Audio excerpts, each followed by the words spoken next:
Japan's earthquake intensity scale ends at 7. There is no level 8. This afternoon, at 27 minutes past 4, the ground in 2 Japanese towns went and touched the top of it. Magnitude 7.1, 10 kilometers down, directly beneath Kumamoto Prefecture. A shopping mall with its second floor collapsed and people underneath it. A bullet train off the rails. 50,000 homes in the dark. But that is not why I am recording this tonight. I am recording it because the Prime Minister of Japan has just told people in the worst hit areas to prepare for another earthquake the same size, and because 10 years ago, on this exact fault, Japan was asked this same question and answered it wrong. So which is this, the earthquake or the warning? But first, if you enjoy what we do here at Project Nightwatch, hit like and subscribe so you don't miss the next debrief, and leave a comment with where you're tuning in from tonight. Now let's break this down. Part 1. 1627. 1627 and 15 seconds, Japan Standard Time. Tuesday afternoon, July 28th, 2026. That is the moment a fault beneath the island of Kyushu stopped holding. The Japan Meteorological Agency put a preliminary magnitude of 7.1 on it. Focal depth, 10 kilometers. That is about 6 miles. The epicenter sat in Kumamoto Prefecture, on the western side of Japan's southernmost main island, in a part of the country where roughly 1.7 million people live and work and go to school. The United States Geological Survey ran its own solution and placed the rupture about 5 kilometers east of the city of Uto, at the same 10-kilometer depth. The agency logged it under the event identifier as 6000 TGB9, and then it did something that it does not do often. It assigned the earthquake a red alert. Red is the top of that scale.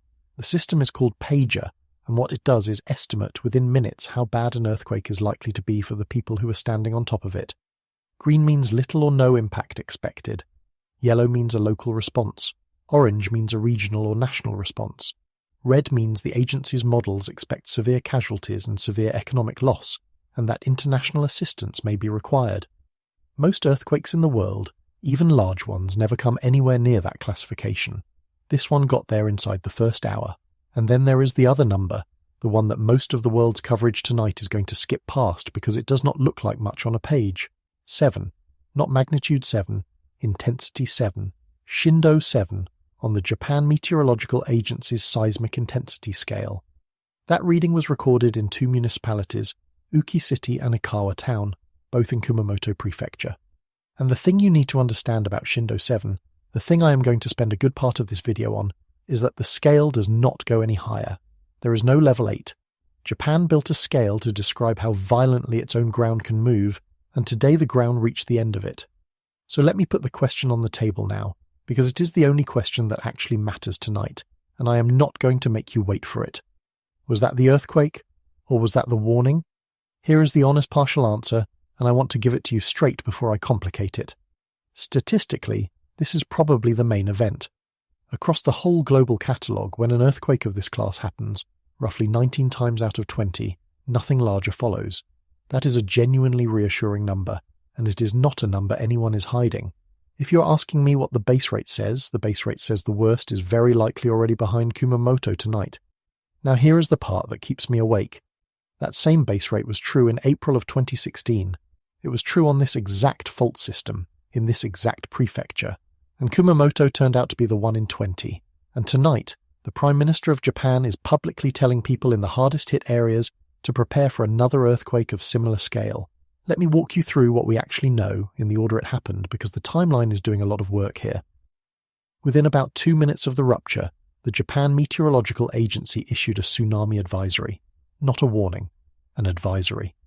It covered the Ariake Sea and the Yatsushiro Sea, the 2 shallow, semi-enclosed bodies of water that sit on the western side of Kyushu, cradled between the mainland and the Amakusa Islands. The forecast wave height was up to 1 meter. That is about 3.3 feet. That advisory has since been lifted. I want to be very clear about that because this video is going to be watched by people at all hours and in all time zones, and I do not want anyone to think there is an active tsunami situation in Japan tonight. There is not. The advisory was in effect for roughly 2 hours and then it was cancelled. No destructive tsunami was detected. The United States Geological Survey carried a tsunami flag of 0 on this event from the beginning. And the Pacific Tsunami Warning Center stated explicitly that there was no tsunami threat to the west coast of the United States, no threat to Alaska, no threat to British Columbia. Hazardous waves were considered possible only for coastlines within 300 kilometers of the epicenter. But I do not want to wave off a 1-meter advisory as though it were nothing, because that is how people get killed. Moving water at that depth is not a wave you stand in and film. 1 meter of water travelling with any real velocity will take an adult off their feet, and once you are off your feet in moving water carrying debris, you are no longer in control of what happens to you. It moves vehicles. It moves things that then move you. An advisory is not an emergency, but an advisory is also not a non-event, and Japan issued that one in about 120 seconds, which tells you something about the country we're talking about. Then the aftershock started, and they started immediately, about 2 minutes after the main shock, a magnitude 4.5, then another event around 1639 local time, then another around 1655.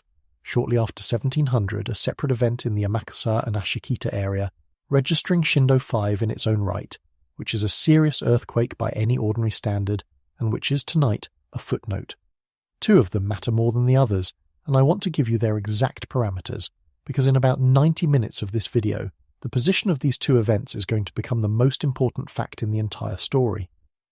At 0808 and 36 seconds, Coordinated Universal Time, a magnitude 5.6, located 16 kilometers northeast of Tsunagi, depth 10 kilometers. The European Mediterranean Seismological Center put it at 32.36 degrees north, 130.56 degrees east. The United States Geological Survey gave it a green alert. 10 minutes later, at 0818 and 54 seconds, Coordinated Universal Time, a magnitude 4.9, 14 kilometers north-northeast of Tsunagi, depth, again, 10 kilometers. Both of those events sit roughly 35 kilometers south-southwest of the main shock epicenter. Hold on to that direction, south-southwest. I am not going to explain yet why it matters, but it does, and by the end of this video you will understand why a seismologist looking at those 2 dots on a map tonight is feeling something other than relief. The damage reports began arriving within minutes, and they have been escalating all evening. There are fatalities. There is at least 1 major structural collapse with people trapped inside it. A high-speed train has been derailed. Buildings are on fire. Roughly 50,000 households are without power. A bridge is down. I am going to go through all of that in detail, because the human reality of this earthquake deserves more than a bullet list, and because the specific pattern of that damage turns out to be central to understanding what happens next. But I want to be honest with you about what this video actually is, because it is not a damage report. Every piece of destruction I am about to describe is the consequence of an event that is already finished. The rupture lasted seconds. It is over. The rock has moved and it is not moving back. Reporting the aftermath is what the news cycle does, and it will do it well, and by tomorrow morning you will have seen the footage from a dozen sources. What the news cycle is much worse at is sitting inside an interval.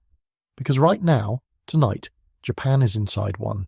It is inside a gap between an earthquake that has definitely happened and an earthquake that may not exist at all, and the country cannot tell which side of that gap it is standing on, not because anyone is incompetent, not because anyone is concealing anything. Japan operates one of the densest seismic monitoring networks that has ever been constructed by any nation on Earth, and that network is working perfectly tonight, and it still cannot answer the question. So here is where we're going. First, I want to explain that intensity number, because Shindo 7 is the most misunderstood figure in this entire event, and it is the reason a magnitude that Japan has comfortably survived many times before has produced this level of destruction. Then I want to talk about 10 kilometers, because depth is the hidden variable in almost every earthquake story you have ever heard, and today it is the whole explanation. Then I want to explain why the question in the title of this video is not a question anyone can answer, and I mean that in a very precise and very specific technical sense, not as a rhetorical shrug. Then I want to take you back 10 years, to April of 2016, to this same prefecture and these same faults, because that is where the fear tonight actually comes from. And then, at the end, I want to show you the one measurement that will settle this. It is not a magnitude, it is not a number at all. Almost nobody is watching for it, and it is going to arrive quietly, probably in the next day or two, in a form that will not make a headline. The number the world is reporting tonight is 7.1. The number that actually describes what happened to Kumamoto today is just 7, and to explain why that is worse, I have to tell you about a scale that was designed with a ceiling and what it means when the ground goes and touches it. Part 2. The scale that ends at 7. Japan has had far larger earthquakes than this one. That is the contradiction sitting at the centre of today, and it is worth stating plainly before we go anywhere else. In March of 2011, the Tohoku earthquake registered magnitude 9.0. On the energy scale seismologists use, that is on the order of 1,000 times more energy than what happened in Kumamoto today. It was one of the largest earthquakes ever instrumentally recorded anywhere on the planet. And yet the story of Tohoku, the thing that killed nearly 20,000 people, was not the shaking. It was the water. So why did a magnitude 7.1 produce the highest ground motion reading Japan's instruments are built to express, when a magnitude 9 did not? The answer is that two completely different numbers are being used interchangeably in almost every piece of coverage you will read tonight, and once you can tell them apart, you will never look at an earthquake headline the same way again. The first number is magnitude. Magnitude measures the total energy released by the fault when it ruptured. It is a property of the earthquake itself. There is exactly one magnitude for any given earthquake, and it does not matter where you are standing when you ask. If you are directly above the rupture, the magnitude is 7.1. If you are reading about it on a phone in Ohio, the magnitude is still 7.1. It is a statement about how much rock moved, how far it moved, and how strong that rock was. The second number is intensity. In Japan, that is the shindo scale, run by the Japan Meteorological Agency, and it measures something entirely different. Shindo measures how violently the ground actually moved at a specific place. It is not a property of the earthquake, it is a property of a location during the earthquake, which means there is not one shindo value for today's event. There are hundreds. Every instrumented site in Kyushu recorded its own. A town 20 kilometers from the epicenter recorded a different number than a town 80 kilometers away, and a neighborhood built on soft river sediment recorded a different number than a neighborhood 2 miles away built on solid bedrock. Shindo depends on the magnitude, yes, but it also depends on how deep the rupture was, how far away you were, and what kind of ground is underneath your feet. The shindo scale runs from 0 to 7. 0 means instruments detected it, and people did not. Levels 5 and 6 are each split into a lower and an upper band, which is why you will sometimes hear Japanese reports use phrases like upper 6, and which is a detail that tells you how carefully this scale was calibrated for a country that experiences this constantly. And then it stops. 7 is the top. There is no level 8. That is not an oversight. It is a design decision. The scale was built to describe the range of ground motion that a modern society actually needs to distinguish between in order to respond. Below a certain point, the distinctions matter enormously, because they determine whether you evacuate a building or check for cracked plaster. Above a certain point, the distinctions stop being useful, because everything within that band produces the same operational answer, which is that structures fail and people die. So what does Shindo 7 actually describe? The scale's own language is worth sitting with, because it is not written in the vocabulary of a press release. At Shindo 7, you cannot move under your own power. Standing is not possible. Crawling is not reliably possible. The scale explicitly abandons any description of what a person can do, because at that level of acceleration, what a person can do is not really the operative question. Furniture does not slide. That is the detail that gets me every time. At the levels below, the descriptions talk about heavy furniture moving, about unsecured objects falling, about bookshelves toppling. At Shindo 7, furniture becomes airborne. Objects are not knocked over, they are thrown. Unreinforced structures fail outright. Buildings that meet modern seismic code can suffer severe damage. Ground can crack and slump. Slopes can fail. It is worth knowing how rarely that reading appears, because it is the fastest way to understand what today actually was. The Shindo scale in its current form is not especially old. For most of its history, it was a human judgment call. Officials and survey teams would visit affected areas after an earthquake, assess the damage and the reports of what people had felt, and assign an intensity value. That process worked, more or less, but it was slow, and slow turned out to be a fatal property. In January of 1995, the Great Hanshin earthquake struck Kobe. Something like 6,400 people died, and the intensity value that best described what had happened to central Kobe, the value of 7, was not assigned in the first hours when it would have shaped the emergency response. It was assigned afterward, by survey, once teams had walked the wreckage. Japan rebuilt the system after that. The scale was converted to an instrumental measurement, calculated automatically from accelerometer data at hundreds of stations across the country and published within minutes. That is why the number for Uki and Ikawa existed tonight almost as fast as the shaking did. And in the roughly 3 decades since that change, the number 7 has been produced by Japanese instruments only a handful of times. Kobe in 1995, Chuetsu in 2004, Tohoku in 2011, Kumamoto in 2016, and I will come back to that one at length. Hokkaido Eastern Iburi in 2018, Noto in 2024, that is the company today's earthquake is in. Not a list of large earthquakes, a list of the days Japan's ground went to the end of the scale, and that reading, that specific number, was recorded today in 2 named places, Uki City, Hikawa Town. These are not abstractions on a map. Uki is a city of a few tens of thousands of people on the coast of the Yatsushiro Sea. Hikawa is a town of maybe 11,000 just south of it. Today, in both of those municipalities, the ground did the maximum thing that Japan's instruments have a category for. Now let me give you the comparison that makes the magnitude versus intensity distinction concrete, because it happened on the same day. About 2 hours before the Kumamoto rupture, a magnitude 5.9 earthquake occurred offshore of Chiapas in southern Mexico at a depth of about 32 kilometers. On the magnitude scale, that is a substantial earthquake. It is the kind of event that would lead a regional news broadcast anywhere in the world. The United States Geological Survey gave it a green alert, the lowest category, little or no expected impact, same agency, same models, same day. One earthquake with a smaller magnitude number got the lowest possible impact rating, and one with a larger magnitude number got the highest. The difference was not the energy.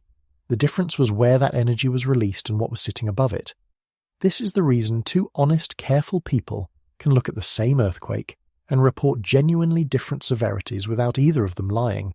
It is also the reason the headline number circulating tonight, 7.1, undersells what actually happened in Kumamoto. 7.1 is a serious earthquake. Shindo 7 is a catastrophe. But here is the thing about intensity, and this is where I have to bring us back to the question this video is really about. Shindo 7 tells you, with tremendous precision, what already happened. It is a measurement of the past. It describes the violence that has already been delivered to a specific patch of ground, and it does so better than almost any other number in seismology. It tells you absolutely nothing about whether it is finished. And to understand why today's shaking was so extreme in the first place, and why that same explanation makes the next few days genuinely dangerous, I have to take you down. Not far. Only about 6 miles. Part 3, 10 kilometers down. 10 kilometers. That is the number, 6.2 miles, about 33,000 feet. Let me give you the comparison that made me stop and reread the bulletin when it came through. A commercial airliner at cruising altitude is typically somewhere between 33,000 and 40,000 feet above the ground, which means that this earthquake ruptured closer to the surface of the Earth than a passenger jet flies above it. If you could have taken the plane you flew on last summer and turned its altitude upside down, you would have been sitting roughly at the hypercenter.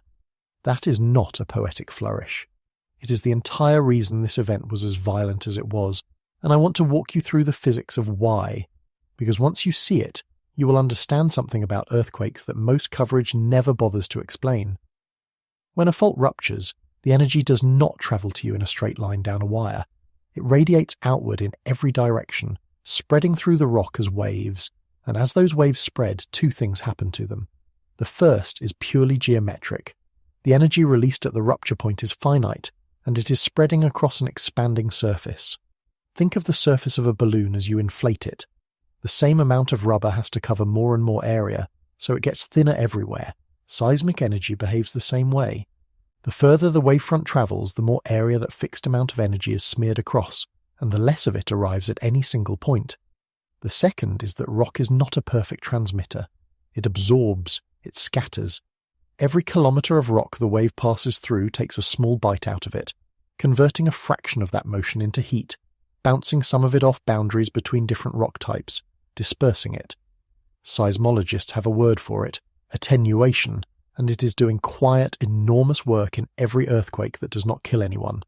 So consider a deep earthquake, 60 kilometers down, or 100, or, and this genuinely happened today, 426 kilometers down beneath the Bonin Islands, which is a magnitude 4.5 that essentially nobody on the surface noticed. That energy has to climb a very long column of rock before it reaches a single house. By the time it arrives, it has spread, scattered, and been absorbed. It may barely rattle a window. Now consider 10 kilometers directly beneath a prefecture where people live. Almost none of that happens. There is barely any column. There is barely any distance in which the energy can spread or be absorbed. The wave arrives at the surface having lost very little of what the fault gave it. The full violence of the rupture is delivered essentially intact to whatever happens to be standing above it. That is the whole explanation for the red alert, not the magnitude, the geometry. I do want to give you one honest caveat about that 10-kilometre figure, because I would rather you trust me on the hard parts than have you find out later. 10 kilometres is a suspiciously round number in seismology, and there is a reason for that. When an automatic solution cannot constrain depth well, 10 kilometres is frequently used as a default. You will see it constantly in early bulletins, and it is not always the real depth. Early depth estimates move, sometimes substantially, as more seismic stations report and as human analysts review what the automatic systems produced. In this case, though, 3 independent agencies converged on it. The Japan Meteorological Agency, the United States Geological Survey, and the European Mediterranean Seismological Center all put this rupture at 10 kilometers. And more to the point, the depth is corroborated by the outcome. You do not get Shindo 7 from a deep earthquake. The destruction is itself evidence for the shallowness. There is another thing the depth tells us, and it is going to matter enormously later in this video. This rupture happened inside the crust of central Kyushu. It was a shallow crustal earthquake, occurring within the upper plate itself, on a fault system that runs through the island. It was not the offshore subduction interface.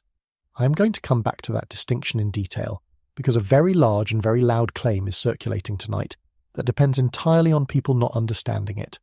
For now, I just want to plant the fact. The fault that broke today is a fault that runs through the land where people live, not the great tilted boundary offshore where one tectonic plate dives beneath another. The fault systems of central Kyushu are predominantly strike-slip. That means the two sides of the fault move horizontally past one another, sliding sideways, rather than one block riding up and over the other. If you have ever seen footage of the San Andreas Fault offsetting a fence line or a road, that is the geometry, and strike-slip motion has a specific consequence that showed up in today's event. Because the movement is largely horizontal, it displaces relatively little water when it happens near the coast. Vertical motion is what generates a large tsunami. A block of seafloor jumping upward shoves the entire water column above it, and that shove propagates outward as a wave. Sideways motion does not do that nearly as efficiently, which is exactly consistent with what Japan issued today, an advisory, up to 1 meter, in the Ariake and Yatsushiro seas, which are shallow and enclosed and would amplify what little was generated. Not a warning. Not the offshore megathrust scenario that Japan has spent 15 years preparing for since Tohoku. So put the two variables together, and you have the complete picture of today. Magnitude 7.1 is a serious earthquake anywhere on Earth. Put it at 60 kilometers depth and offshore, and it is a news item. Put it at 10 kilometers depth directly beneath a populated prefecture, and it is the maximum reading on a national intensity scale, a red impact alert, and a collapsed shopping mall with people inside it. Now here is the part I need you to carry forward, because it is the reason I spent this long on depth. Every aftershock in this sequence is also happening at roughly 10 kilometers, the magnitude 5.6 near Tsunagi, 10 kilometers, the magnitude 4.9 near Tsunagi, 10 kilometers. The shallowness that made today catastrophic has not gone anywhere. It is a property of this fault system, not of this particular rupture. Which means that when we get to the part of this video where I explain how large the next earthquake in this sequence is statistically likely to be, and you hear a number that sounds comfortably smaller, I need you to already know why that comfort is misplaced. Before that, though, I want to show you what Shindo 7 actually did over the course of about 1 hour, because the shape of that damage is not incidental. It is the reason the next few days are dangerous. Part 4. The hour after. The first images that came out of Kumamoto tonight were not of a collapsed house or a cracked road. They were of emergency crews standing outside a shopping mall, the Aeon Mall at Kashima. If you have never been to Japan, an Aeon is roughly what a large regional shopping centre is anywhere else. A big box with a supermarket and shops and a food court. The kind of place that on a Tuesday afternoon in late July is full of people escaping the heat. The first reports described an explosion and white smoke rising from the building. Then came the confirmation that the second floor had collapsed. A large number of people are reported trapped. Emergency crews are on site. As I record this, that operation is ongoing, and I'm not going to speculate about the outcome of it, because there are families tonight who do not know where somebody is, and they do not need anyone's guesses. There are fatalities from today's earthquake. The count was still moving when I sat down to put this together, and I want to explain why that is, because every time a disaster happens, somebody notices the number rising and concludes that information was being withheld. It was not. Early casualty figures always rise, and the reason is mechanical. The first number is whatever has been confirmed by a specific authority who can attest to it. It excludes everyone who has not been reached yet, everyone under a structure that has not been searched, everyone in an area where communications are down. The number does not rise because the truth is being released in stages. It rises because reaching people takes time, and confirmation requires reaching them. A figure that stays perfectly flat in the first 12 hours after an event like this would be far more suspicious than one that climbs. One hospital alone has reported more than 50 injuries. At a care home in Hikawa town, multiple people were hurt. Hikawa is one of the 2 municipalities that recorded Shindo 7. So think about what that means in practical terms. A building full of elderly residents, many of them with limited mobility, many of them in beds, in a place where the ground did the maximum thing the scale describes. Across Uki, emergency calls came in from people pinned under collapsed furniture and fallen structures. I want you to hold that next to the definition I gave you in the last part. At Shindo 7, furniture does not slide, it launches. That is not a colourful way of describing an inconvenience. Those calls from Uki tonight are what that sentence means when it stops being a line in a technical document and starts being a Tuesday afternoon. A high-speed train was derailed by the shaking, with injuries among the people aboard it. Japan's rail network is one of the great engineering achievements of the last century, and part of what makes it remarkable is a system designed to detect the fast-moving primary waves of an earthquake and apply emergency braking before the slower, more destructive waves arrive. That system buys seconds, sometimes tens of seconds. It is the reason the Shinkansen has an extraordinary safety record through decades of major earthquakes. Today, with a rupture 10 kilometers below and essentially no distance for a warning to travel across, those seconds were very thin. JR Kyushu suspended service on every line it operates, Shinkansen and local trains alike across the entire island. Kumamoto Airport closed its runway. Then there is fire, which is the hazard people consistently underestimate in earthquakes. The Uki Regional Fire Headquarters reported that emergency lines were overwhelmed and that multiple building fires had been reported. Kumamoto City reported its own fires, with people trapped in more than one location. The mechanism is grimly predictable. Shaking ruptures gas lines, it shears electrical wiring inside walls, it overturns anything that was burning or hot, and it does all of that simultaneously across a wide area.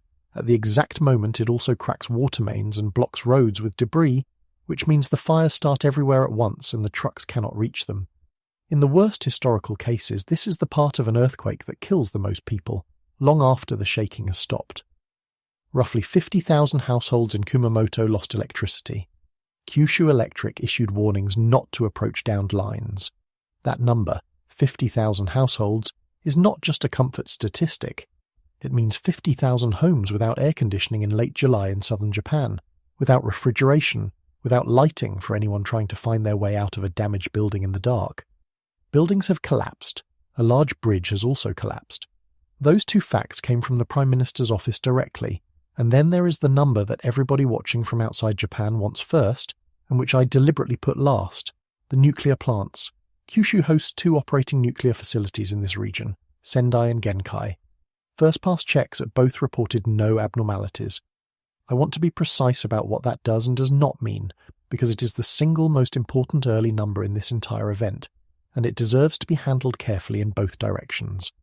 No abnormalities on a first-pass check is genuinely good news. It is the outcome you want. Japan's post-Fukushima seismic requirements for nuclear facilities are among the most stringent in the world, and the fact that both plants came through a Shindo 7 event in their region with clean initial readings is a real result. It is also not the same thing as a completed structural inspection. First-pass checks are rapid assessments of instrumentation and obvious indicators. The full inspection cycle takes longer, and it takes place while aftershocks are still occurring. In the 2016 sequence, operational assessments in this same region were revised as the shaking continued. So the honest position tonight is that the initial news is good and the assessment is not finished. Around all of this, an institutional response assembled itself in a matter of hours, a national government task force, the Defence Minister ordering coordinated operations across the ground, maritime and air self-defence forces, all three branches, the National Police Agency opening a disaster headquarters, Kumamoto City standing up its own emergency task force, and in the background, quietly, the industrial layer.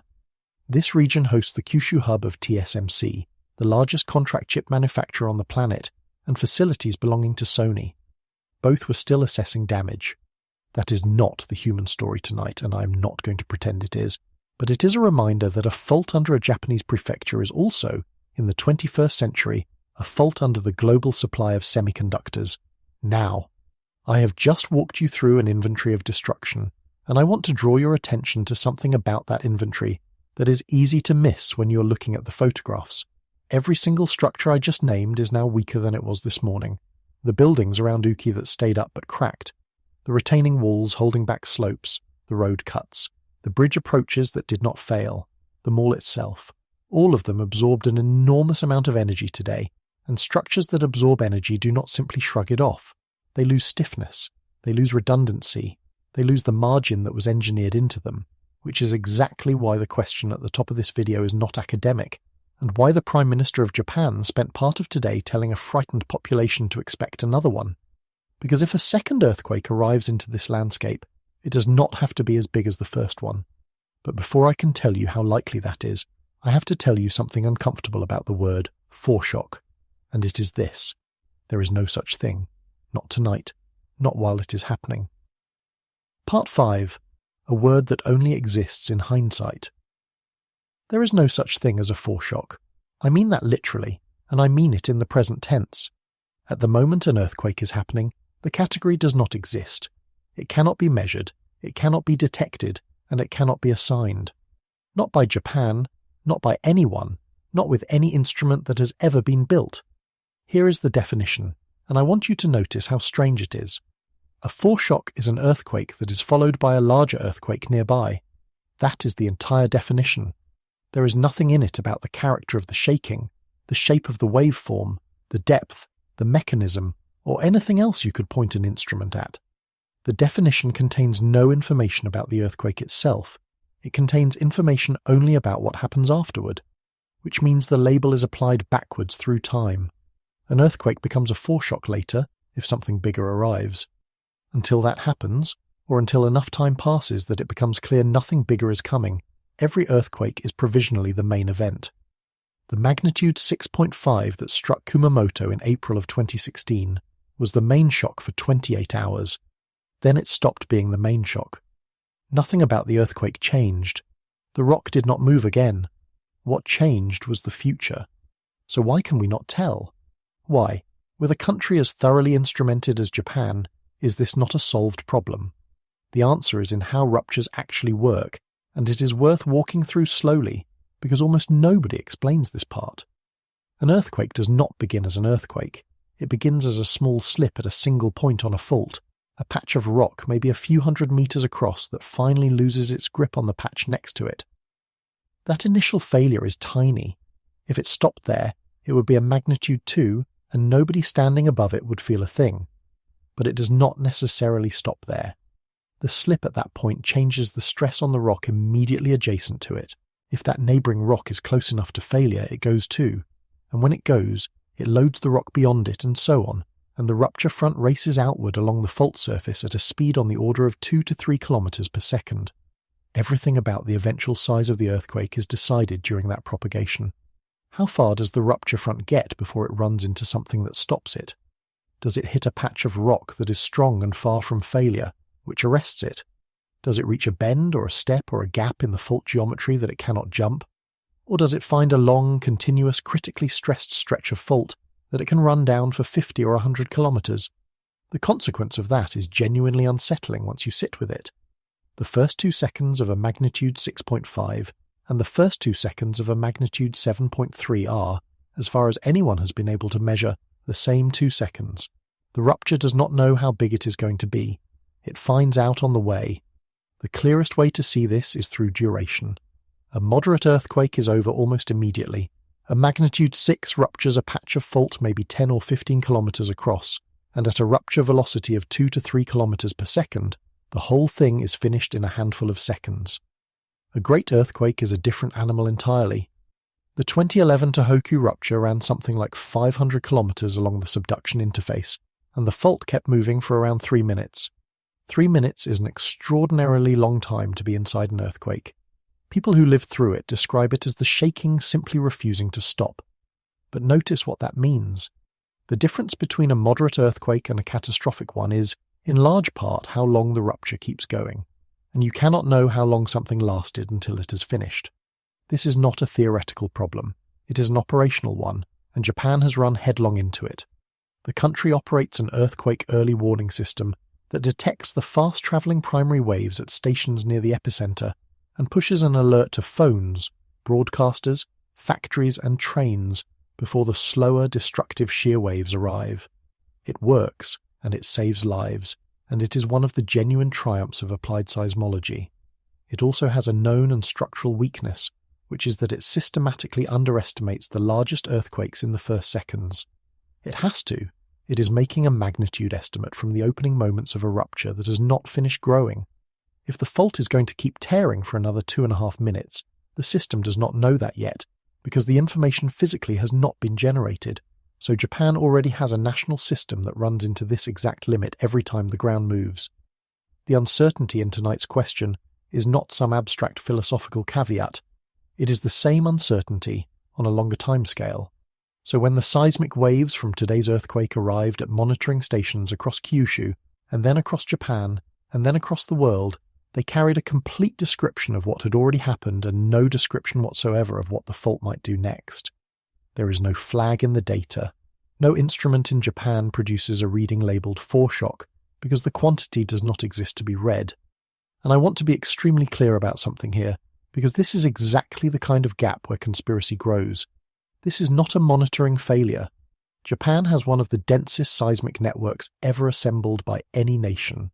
Thousands of instruments, accelerometers in schools and city halls and rail infrastructure, ocean-bottom sensors, real-time processing that can push an intensity map to the public in under a minute and trigger automatic braking on a bullet train before the destructive waves arrive. The country has invested more in earthquake monitoring per person than almost anywhere on Earth, and every part of that system worked exactly as designed today. None of it helps with this particular question. The limit is not in the equipment, it is in the rock. Now, the obvious objection: surely there are precursors, surely something changes before a big one.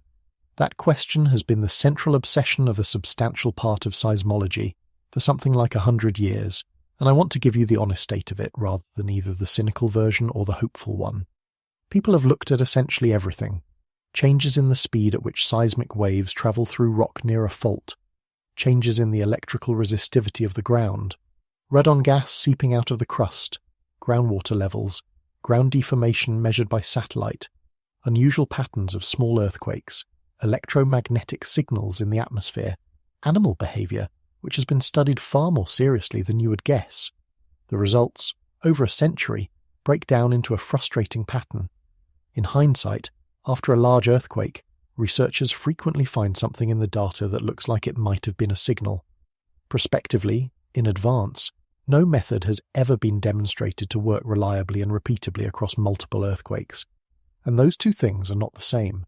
Finding a pattern after the fact in a dataset you already know contains an earthquake is a very different exercise from calling it in advance, in real time, on a specific fault, with a specific window, in a way that would justify evacuating a city. The second thing has not been achieved. Not in Japan, not in California, not anywhere. So bring that back to Kumamoto tonight. Nobody in Japan is sitting on an answer. There is no classified assessment, no internal briefing with the real story, no scientist who knows and is not saying. The reason the Japan Meteorological Agency has not told the public whether today's earthquake was the main event is that the agency does not know. And the reason the agency does not know is that the information does not exist yet anywhere except inside rock that has not moved. Which means the question in the title of this video, as I asked it, is not answerable, not by anyone. And if I left it there, this would be a very short video and a fairly useless one. So let me reframe it into a question that does have an answer. You cannot ask, was this a foreshock? You can ask, what is the probability that a larger earthquake follows this one, and what would raise or lower that probability? That question has real answers. Two of them, in fact, pulling in slightly different directions. The first is the statistical base rate, which is what happens on average across every fault on Earth when an earthquake like this occurs. The second is the behavior of this particular sequence on this particular fault system in this particular place, which is a much smaller and much more specific dataset, and which is currently being written in real time under Kumamoto. The base rate is reassuring. I am going to give it to you next, with the actual numbers, and then I am going to explain why, on this fault, in this prefecture, that reassuring number should make you more uncomfortable rather than less. Part 6. 19. Out of 20. 6%. That is the number that the entire reassuring case rests on, and it deserves to be handled properly rather than waved at.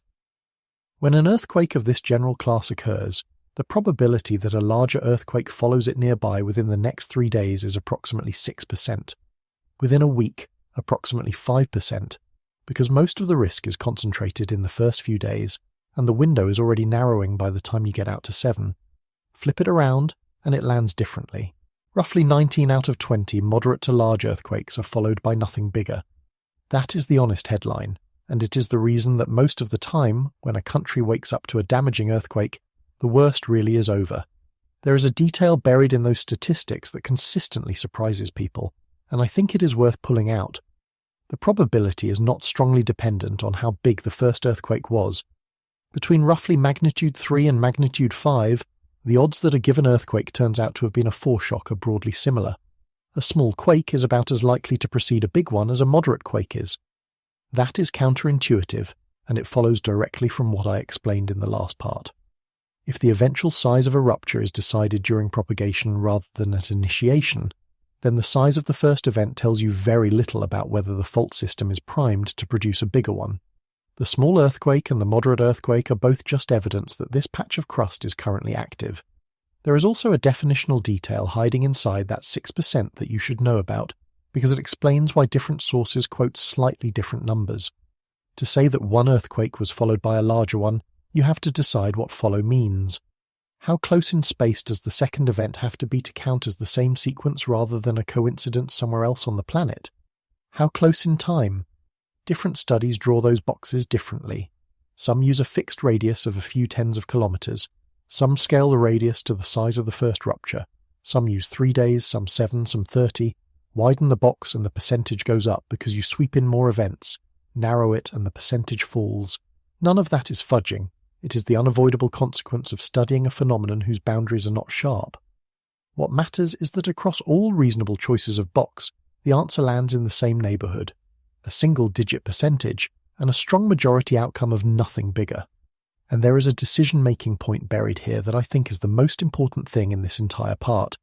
6% is a small number in ordinary life. If there is a 6% chance of rain, you leave the umbrella at home and you're usually right. People are quite good at ignoring 6%, but the size of a probability is only half of a decision. The other half is what happens if you are wrong. A 6% chance of getting slightly damp and a 6% chance of a magnitude 7 arriving on top of a prefecture whose buildings are already cracked are the same number attached to two completely different consequences. Emergency management does not optimize for the most likely outcome. It optimizes for the outcome you cannot recover from. That is the entire logic behind what the Prime Minister said today, and I will come back to it. We went through these same numbers about a week ago in the video on the magnitude 5.6 off Vancouver Island. when the question there was whether a strike-slip event at the northern end of the Cascadia system might be a precursor to something on the megathrust. Same statistics, same uncomfortable shrug at the end of them. I am not going to rederive it here, but I want to name what the base rate cannot do, because this is where people overread it. The base rate does not know which fault it is standing on. It is an average. It is assembled from a global catalogue containing every kind of fault in every kind of tectonic setting, subduction interfaces and continental strike-slip systems and oceanic transforms and volcanic swarms, all pooled together. And an average is a statement about a population. It is not a statement about an individual. If I tell you that the average adult in a country is a certain height, I have told you something real about that country, and almost nothing about the person standing in front of you. The base rate for foreshocks works the same way. 6% is the answer you give before you know anything else about the situation. Once you know more, you are no longer in the average case. You're in a conditional case, and conditional probabilities can be very different from unconditional ones. So what else do we know tonight? We know something about how aftershock sequences behave in time, and that is not statistical hand-waving. It is one of the oldest quantitative relationships in seismology. It is called Omori's law, and in its simplest form it says that the rate of aftershocks decays roughly as the inverse of the time elapsed since the main shock. 1 hour after, the rate is high. 10 hours after, it is roughly a tenth of that. 100 hours after, roughly 100th. The decay is not exponential, which matters, because that means the tail is long. Sequences can produce events for months, but the tail is thin. The overwhelming majority of what a sequence is going to do, it does early. Apply that to tonight and you get a genuinely useful, genuinely uncomfortable conclusion. The probability of a larger earthquake in this sequence is at its highest right now. Not tomorrow, not next week. Tonight, while people in Kumamoto are trying to work out whether it is safe to sleep in their own houses, and that probability declines with every hour that passes without one. Which is a strange kind of comfort, because it means the risk is real, and it means the risk is fading, at the same time, continuously, and the only thing you can do with that information is get through the hours. It also changes what the word aftershock is doing in a sentence. We tend to hear aftershock as a diminutive, a smaller thing that comes afterward, an echo. Omori's law does not say that. It says nothing whatsoever about size. It describes rate. An aftershock is simply an earthquake that occurs in the same region after a larger one, and the statistical relationships that govern sequences do not contain any guarantee that the events will get smaller. They contain a tendency. Tendencies get broken. There is a corollary to Omori's law that turns it from a description into a diagnostic, and it is the reason seismologists watch the rate rather than just the magnitudes. A sequence that decays on schedule is behaving normally. A sequence that stops decaying, that plateaus, that produces a burst of activity when the curve says it should be quieting down, is telling you something. It is telling you that stress is being redistributed somewhere, that a new patch of fault has entered the picture, that the system is not simply settling. We watched that happen in near real time about 10 days ago with the sequence off southern Mexico. The aftershocks following the magnitude 7.4 on the Middle America Trench had been assessed as settling into ordinary decay, and then, a full day after that assessment, the zone produced 8 events above magnitude 4.5 in 9 hours, 3 of them above magnitude 5.3. The decay had stalled. That stall was the story, not any individual magnitude in it. This is also, incidentally, why modern agencies no longer answer the public's question directly. If you ask a seismological agency after a major earthquake whether a bigger one is coming, you will not get a yes or a no, and it is not because they are being evasive. You will get a probability statement over a defined window, something of the form, over the next 7 days the chance of an earthquake of this magnitude or larger in this region is such and such %, and here is the number of smaller events you should expect. Those statements are updated as the sequence evolves, because the sequence itself is the data. They are the honest product. They are also deeply unsatisfying to a person standing outside a damaged house at midnight trying to decide whether to go back in, and I do not think anyone should pretend otherwise. So here is where the arithmetic leaves us tonight. The base rate says, probably not. 19 out of 20. Omori says, whatever the risk is, it is concentrated into the next few dozen hours, and it is falling. And neither of those two things has any idea what fault we are standing on. They do not know that this rupture happened on a linked system of shallow strike-slip faults running across central Kyushu. They do not know the names of those faults. They do not know that this specific system, in this specific prefecture, has already produced exactly the sequence everyone is afraid of tonight, within the professional lifetime of the seismologists currently analysing the data. To know whether Kumamoto is an average case, you have to know what happened here on the 14th of April 2016. Part 7. April 14th, 2016. April 14th, 2016. Magnitude 6.5. Kumamoto Prefecture, Japan. The rupture was shallow, in the crust of central Kyushu, in the same part of the same island we have been talking about all night. It arrived in the evening, local time, and it produced shindo 7 in the affected municipalities. Read that last sentence again, because it is the detail that everyone skips, and it is the single most important thing about the 2016 sequence. The first earthquake in 2016 already produced the maximum reading on the Japanese intensity scale. Not a 6, not an upper 6, a 7, the end of the scale. So did today's earthquake.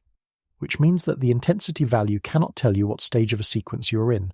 The scale saturates before the danger does. Once the ground has done the maximum thing the instruments have a category for, it can still do it again, and the instruments will simply report the same number a second time. Shindo 7 is not a statement that this was the worst it gets. It is a statement that this was the worst the scale can express. What happened in the hours after that first earthquake in 2016 is what happens after any major earthquake in a well-prepared country. Search and rescue teams deployed, shelters opened, damage assessment teams began moving through the affected municipalities, tagging buildings. People who had lost their homes went to evacuation centres. People whose homes were damaged but standing did what people always do, which is go back inside, because it is their house, and their things are in it, and they have nowhere else to be. And the working assumption, essentially universally, was that the main event had occurred and the sequence would now decay. I want to defend that assumption for a moment, because in hindsight it looks like a catastrophic failure of judgment, and it was not. It was the correct reading of the evidence. Everything I laid out in the previous part applied. The base rate said 19 out of 20. Omori's law said the rate would fall. There was no observed precursor, because there is no such thing as an observed precursor that works prospectively. Every piece of the best available science pointed the same direction, and that direction was, this was the earthquake, it is now decaying, focus on the response. Nobody was negligent. The science was applied correctly. The answer was wrong, and then the ground kept moving. Not enormously at first, the kind of activity that follows any major shallow earthquake, dozens upon dozens of small to moderate events rolling through the prefecture over the following day, each one sending people who had just started to relax back into a doorway or out into a street. The rate was high, which is exactly what Omori's law predicts. Nothing about it looked wrong. That is the thing that is hardest to convey about the 2016 sequence, and the reason I keep returning to it. There was no signal. There was no moment where somebody looked at a screen and went pale. The data between the 14th and the 16th of April looked like the data after any large shallow earthquake in a seismically active country. It looked like a sequence decaying. Now let me introduce you properly to the two structures that produced it, because they are the actual characters in this story and they are going to matter again before the video is over. Central Kyushu is crossed by a linked system of shallow faults. The two names you need are the Futagawa Fault Zone and the Hinagu Fault Zone. They are strike-slip structures, which I described earlier, the sideways sliding geometry. They are shallow, running through the upper crust rather than diving down to a plate boundary. And critically, they are connected. The Hinagu zone runs roughly northeast to southwest through the prefecture. The Futagawa zone branches from it and runs off in a different direction. Together they form a system, and a system is a very different thing from a single fault. And they sit inside something larger, which is worth knowing because it explains why this region is faulted at all. Central Kyushu is being pulled apart. There is a broad zone of active extension running across the island, and the surface expression of that extension is a set of down-dropped blocks and bounding faults stretching from the Beppu area on the east coast across toward the Shimabara Peninsula on the west. Geologists call it a graben, which is simply a block of crust that has slipped downward between two faults as the ground on either side moved away from it. That is why Central Kyushu is simultaneously one of Japan's most volcanically active regions and one of its most faulted. The same extension that thins and cracks the crust also gives magma easier paths upward. Aso sits in it. So do the fault zones we're discussing. So the Futagawa and Hinagu zones are not isolated cracks. They are components of a tectonic province that is actively deforming, and the strain that loads them is being supplied continuously. Here is why that distinction is the whole ballgame. A fault is not one continuous uniform surface. It is a set of connected patches, each with its own strength, its own accumulated stress, its own local geometry. Some patches are locked and loading, some are creeping quietly, some are separated from their neighbours by bends, or by steps where the fault jumps sideways, or by gaps where it is not clear the structure is continuous at all. When one patch fails, it does two things. It releases the stress that was stored on that patch, and it redistributes stress onto everything around it. Some neighbouring patches are pushed further from failure into what seismologists call a stress shadow. Others are pushed closer. A patch that has been pushed closer to failure will fail eventually. That much is not controversial. The problem is timing. It might fail in seconds as part of the same rupture. It might fail in hours. It might fail in years or in centuries, or the loading might never be quite enough and it might not fail at all in any time frame a human being cares about. There is currently no method to tell which, and there is a further wrinkle that the 2016 sequence demonstrated in the most direct possible way. When a rupture on one of these zones ends, it does not necessarily end because the fault ran out of stored stress. It can end because it ran out of geometry. It reached a bend it could not turn, or a step it could not jump, and it stopped there with the neighbouring segment still fully loaded and now loaded a little more. In 2016, the larger rupture propagated northeast along the Futagawa zone, in the direction of the Aso caldera, one of the largest volcanic depressions on Earth. It tore through the landscape in that direction and caused enormous damage along the way, including to the infrastructure connecting the region. So the system does not simply fail in place. It has a direction, and the direction is a property of the structure rather than of any individual earthquake. Which is why, when I tell you at the end of this video that the aftershocks tonight are sitting 35 kilometers south-southwest of the epicenter, I need you to already understand that direction is not a trivia detail on this fault system. It is the mechanism. And then there is the castle. Kumamoto Castle is one of the great fortifications of Japan, a 17th century structure famous for its enormous curved stone walls, built by people who understood earthquakes perfectly well and engineered accordingly. Those walls have a distinctive concave sweep, steep at the top and flaring out at the base, a shape developed specifically to resist both siege and seismic shaking. That castle stood through centuries of earthquakes. Those walls are worth describing properly, because the engineering is the point. They are built without mortar, from carefully fitted stone, and they curve. The base flares outward and the face steepens as it rises, so that the wall is at its most massive exactly where the load is greatest, and the curve turns a climbing surface into an overhang near the top. The technique has a name in Japanese, and the reasoning behind the shape is partly military and partly structural. A dry stone wall that can flex slightly, whose weight is distributed along a curve, survives ground motion that would shear a rigid vertical wall apart. That design worked for centuries. Kumamoto Castle stood through generations of Japanese earthquakes, including damaging ones in this same prefecture. In 2016 it was devastated. Stone walls collapsed in multiple places. Turrets came down. Structures that had survived since the Edo period failed. Repairing them is not a matter of pouring concrete either, because a dry stone wall has to be rebuilt stone by numbered stone, each block returned as closely as possible to where it originally sat. The restoration program that began afterward has been running for years. It is still not finished, and the projected timeline for the full site runs into the 2040s. It is one of the largest and most painstaking heritage reconstruction projects in the country, and it is best understood not as a repair job, but as a physical record, sitting in the middle of the prefecture, of exactly how much energy this fault system is capable of delivering.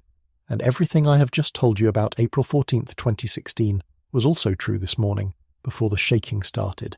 Same fault system, same prefecture, same maximum intensity reading, same completely reasonable assumption available to everyone that the worst has passed. The reason that assumption failed in 2016 comes down to a single interval, and in Japan tonight that interval is not a piece of trivia. It is the number that the Prime Minister's warning is built out of. Part 8. 28 hours. 28 hours. That is how long it took. On April 16th, 2016, A magnitude 7.3 struck the same region. Shallow again. Shindo 7 again. Substantially larger than the earthquake that had preceded it by a little over a day. And with that, the magnitude 6.5 of April 14th stopped being the main shock. It was reclassified. Retroactively, by exactly the mechanism I described earlier, an earthquake that had been the main event for 28 hours became a foreshock. Nothing about it had changed. No new data about the April 14th rupture arrived. The rock that moved on the 14th did not move again. What changed was that something bigger happened, and the category is defined by what comes after. And there is a detail about the timing that I have to give you, because it is the difference between a statistic and a nightmare. The first earthquake, the magnitude 6.5, arrived in the evening. People were awake. They were in shops, in offices, coming home, eating. When it hit, they could see, they could run, they could get children out of buildings. The second one, the magnitude 7.3, arrived at around 1:25 in the morning.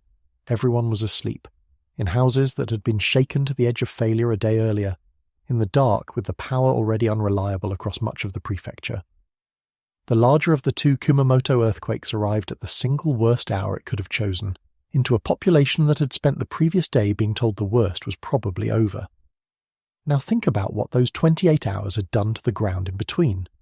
People had gone back into damaged homes. That is not carelessness. It is the ordinary human response to a house that is still standing. Buildings that survived the first shock had been weakened by it, and in many cases nobody had yet inspected them, because inspection takes time and there were thousands of buildings. Slopes that had been destabilized had not yet failed. Retaining walls were holding, but holding with less margin than they had 2 days earlier.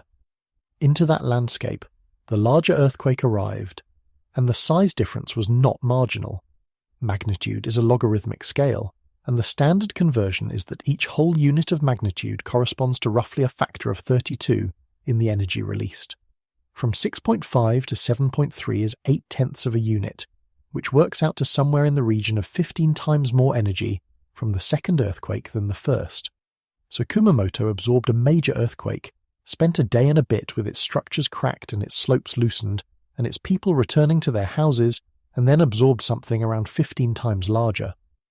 That is where the number 28 comes from, and I want to be very direct with you about something, because I have seen this go wrong in other people's coverage tonight.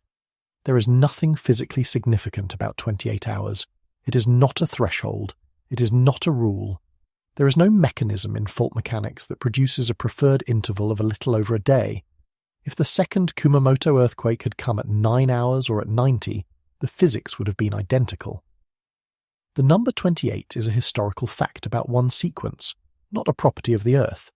If you see anyone tonight counting down to a 28-hour deadline, as though something changes when the clock runs out, that person has misunderstood what happened in 2016. Nothing changes at 28 hours. The risk decays continuously, according to Omori, from the moment the main shock ends. But while 28 hours has no physical significance whatsoever, it has enormous institutional significance, and that is a completely different thing. Because Japan took that sequence and wrote it into procedure. The Japan Meteorological Agency's standing guidance after a large earthquake is that for roughly 1 to 2 weeks afterward, an earthquake of comparable size can follow. That is not a forecast of a specific event. It is a statement about a window in which the probability is elevated relative to background and which decays with time. That guidance is not abstract risk management language written by a committee. It is 2016 converted into policy. It is a country that got the answer wrong once on this exact fault system, deciding that it would never again allow the reasonable assumption to go unchallenged in public. The change went deeper than a probability window too. It reached into the vocabulary. Before 2016, the standard framing after a major earthquake in Japan was to talk about aftershocks and to advise the public to be careful of them. That sounds harmless. It is not, and Kumamoto proved why. As I said a moment ago, the word aftershock carries an implication that the ground has already done its worst and what follows will be smaller. When the magnitude 7.3 arrived on the 16th of April, that implication turned out to have been an active source of harm. People had made decisions based on a word. So the messaging was rebuilt. The emphasis shifted toward telling people plainly that an earthquake of comparable size could follow, rather than describing what comes next in language that quietly promises it will be smaller. That is why the Prime Minister's phrasing today matters so much, and why I am going to spend a whole section on it. She did not tell people to be careful of aftershocks. She told them to prepare for another earthquake of similar scale. Those two sentences describe the same underlying probability. They produce completely different behavior in a frightened population, and Japan learned the difference the hard way. There is one more layer to this, and it is the strangest fact in tonight's entire story. I debated whether to include it at all, because it is the kind of thing that gets misused within about 4 minutes of being said out loud. But you're going to encounter it anyway, so let me be the one who gives it to you with the correct framing attached. On July 28th, 1889, a magnitude 6.3 earthquake struck Kumamoto. It killed around 20 people. It damaged the castle. July 28th, the same calendar date as today. That is a coincidence. I want to say that as flatly as I can. There is no mechanism by which a date on a human calendar could influence the behavior of a fault. The Earth does not know what month it is. Faults respond to accumulated stress over timescales of decades to millennia, and the correspondence between that and the Gregorian calendar is exactly 0. What the 1889 earthquake does tell you is something real, though, and it has nothing to do with dates. Consider what a magnitude 6.3 did to Kumamoto in 1889. Around 20 people killed, damage to the castle. That was a city built almost entirely of timber and stone, with no seismic code, no reinforced concrete, no engineered foundations, and no emergency response system worth the name. A magnitude 6.3 is a fraction of the energy of what happened today, and it was a disaster. Then compare it to what happened this afternoon. A rupture releasing many times more energy in a far larger and far denser city, and the death toll tonight is being counted in the small numbers rather than the thousands. That difference is not luck. It is 137 years of building codes, drills, retrofits, warning systems and institutional memory, and it is the single strongest argument for the value of all of it that you will find anywhere. But the deeper thing 1889 tells you is about the fault, not the buildings. It tells you that this ground has been producing damaging earthquakes for as long as anyone in Japan has been writing them down. 1889, 1995 in Kobe, not far away in the same tectonic province. 2016, twice, today. The castle has been damaged and rebuilt more than once by this same activity. This is not a fault system that has been quiet and has suddenly woken up.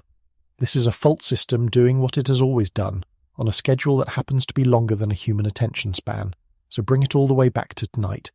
Same fault system as 2016, same prefecture, same maximum intensity value on the same scale, same shallow depth, same completely reasonable assumption available to every single person in Kumamoto right now that the worst has already happened, and the same base rate, 19 out of 20. In April of 2016, the base rate was 19 out of 20 as well. It was just as true then as it is tonight. The statistics were not wrong. Kumamoto was simply the one, which is why, this evening, the Prime Minister of Japan said something that heads of government almost never say to a frightened population. Part 9. What the Prime Minister actually said. Prime Minister Sane Takaichi told people in the hardest-hit areas to stay alert for earthquakes of similar scale. I want to take that sentence apart, clause by clause, because almost everything about how you should feel tonight depends on reading it correctly, and I have already watched it get misreported in both directions. She did not predict an earthquake. There is no magnitude in that statement. There is no time. There is no location more specific than the affected region. She did not say another one is coming. She did not say another one is likely. What she described was a posture. Stay alert. That is an instruction about behaviour, not a forecast about the ground. The rest of what she said today filled in around it. Lives are the top priority. A government task force is being established. While the tsunami advisory was active, stay away from the coast. And later, the confirmations. There are injuries, buildings have collapsed, a large bridge has come down. None of that is unusual for a head of government after a disaster. The line about expecting another earthquake of similar scale is the one that is genuinely unusual, and I want to explain why, because the significance of it is easy to miss if you have not thought about the incentives. Think about the position a national leader is in on a day like today. There is a frightened population. There is a live search and rescue operation with people trapped under a collapsed building. There is a rail network shut down across an entire island, a closed airport, 50,000 households without power, and an evening news cycle that will run every piece of shaky phone footage that exists. The instinct of almost every political system on Earth in that moment is to project calm and control, to say, "We have this, the emergency is being managed, the worst has passed, stay with us." Telling a frightened population to prepare for another one of these is the opposite of that instinct. It is a statement that will keep people out of their homes, keep businesses closed, keep the fear alive for days, and generate criticism if nothing happens. There is no political upside to it whatsoever. She said it anyway, and she said it because it is not her judgment call. Behind that sentence sits an institutional chain. The Japan Meteorological Agency's standing guidance after a large earthquake is that for approximately 1 to 2 weeks, an earthquake of comparable size can follow. That is the agency's position, published as procedure, derived from the statistics of earthquake sequences and from hard national experience. The Prime Minister was not improvising a risk assessment at a podium. She was transmitting a meteorological agency's standing advice and doing it with the authority of the office because that is how you get a country to actually hear it. And here is the thing I most want you to take away from this entire video if you take away one thing. That guidance exists, in its current blunt publicly broadcast form, substantially because of what happened in Kumamoto in 2016. Sit with the shape of that for a second. A fault system produced a sequence that fooled an entire country. The country responded by rewriting how it talks to its own citizens about what comes after an earthquake. That rewrite became national procedure, and then, 10 years later, the same fault system moved again, and the procedure it taught the country to write is now being read out loud, about it, by the Prime Minister.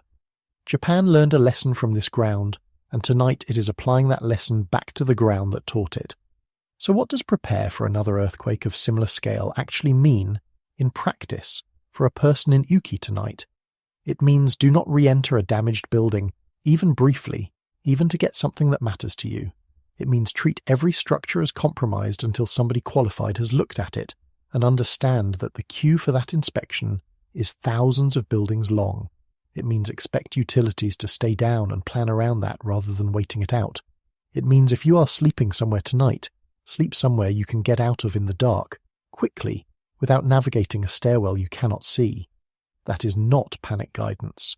That is the practical translation of a probability into a set of decisions, and it is precisely the behaviour that failed to happen in April of 2016. Not because anybody was foolish, but because nobody had told them plainly enough. And there is a hard-won caveat attached to that advice which Japan also learned in 2016, and which I would be doing you a disservice to leave out. When people are told not to go back into their houses, and the shelters are full or crowded or far away or simply feel unsafe, a very large number of them sleep in their cars. That is a completely rational decision. Your car is yours, it is close, it is private, it has a door that locks, and if the ground moves again you can simply drive away. It also kills people. Sitting in a cramped position for many hours, night after night, with limited movement and often limited fluid intake, because you are rationing water and avoiding the trip to a public toilet, is a recipe for blood clots forming in the legs. Those clots can travel to the lungs. It is the same mechanism people associate with long-haul flights, and after the 2016 Kumamoto sequence, when tens of thousands of people slept in vehicles for days on end, Japanese medical teams documented a wave of exactly this. Some of it was fatal, so the guidance that came out of that experience is more specific than just stay out of damaged buildings. If you are sleeping in a vehicle, get out and walk every few hours. Drink water even when it is inconvenient. Move your legs deliberately. Stretch. It sounds absurdly small next to a magnitude 7.1 earthquake, and it is the kind of detail that separates a country that has been through this from one that has not. There is a distinction here that people conflate constantly, and it is worth naming clearly because you will see it abused within the next 24 hours.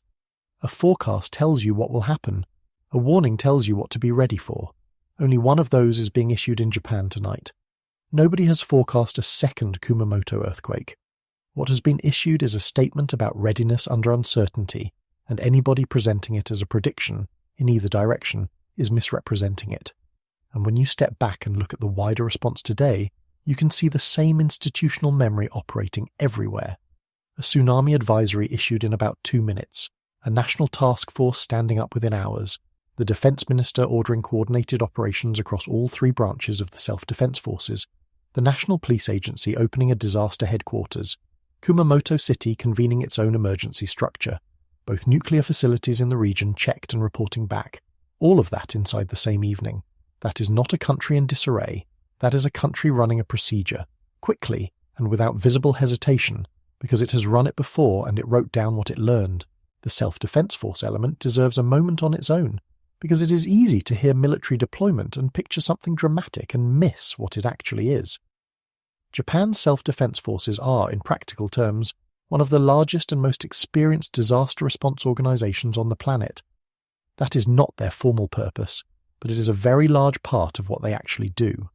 They bring the things civilian agencies cannot surge quickly: heavy engineering equipment, helicopters for areas cut off by landslides or collapsed bridges, field kitchens, bulk water supply, temporary bathing facilities, and thousands of people who can be moved into a region and sustained there without needing local infrastructure to support them. Ordering coordinated ground, maritime and air operations on the same evening as the earthquake means all 3 of those capability sets are being staged at once, before anyone knows the full extent of what is needed. That is a decision made under uncertainty, on the assumption that it is better to move too much too early than to arrive correctly sized and late, which is, when you think about it, exactly the same logic as the Prime Minister's warning. Act on the bad tail of the distribution, not the likely middle of it. Which brings me to the question that instruction leaves hanging and that nobody has answered yet tonight. If another earthquake does arrive in this sequence, how big should anyone actually expect it to be? There is an equation for that. It is close to 100 years old, it is one of the most reliable empirical relationships in seismology, and its answer is a number that sounds reassuringly small. It is also, once you understand what tonight's damage did to Kumamoto, considerably more frightening than it looks. Part 10. Both's Law. The largest aftershock in a sequence typically lands about 1.1 to 1.2 magnitude units below the main shock. That is it. That is the whole rule. It is called Both's Law, and it is one of those relationships in science that is almost embarrassingly simple and almost annoyingly reliable. Let me be precise about what kind of law it is, because the word law is doing something misleading here. This is not a law in the sense that the conservation of energy is a law. Nobody derived it from first principles about rock and friction. It was found by looking. Somebody assembled a large number of earthquake sequences, measured the gap between each main shock and its largest aftershock, and noticed that the gap kept landing in the same place regardless of the size of the main shock, regardless of the tectonic setting, regardless of the region. A magnitude 8 tends to produce a largest aftershock around magnitude 6.8 or 6.9. A magnitude 6 tends to produce a largest aftershock around magnitude 4.8 or 4.9. The absolute sizes change. The gap stays roughly constant. It is an empirical regularity, a pattern that the Earth happens to follow, for reasons that are still argued about, and it is remarkably durable. There is at least one reasonably satisfying explanation for why it should hold, and it is worth a minute because it connects to another relationship you will encounter constantly if you follow this subject. Earthquakes of different sizes do not occur in equal numbers.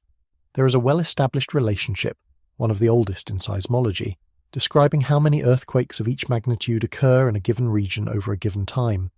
In most places, for every magnitude 6, there are roughly 10 magnitude 5s, roughly 100 magnitude 4s, roughly 1,000 magnitude 3s, and so on down. Each step down in magnitude multiplies the number of events by around 10. An aftershock sequence follows that same distribution. It is a population of earthquakes with a characteristic size mix.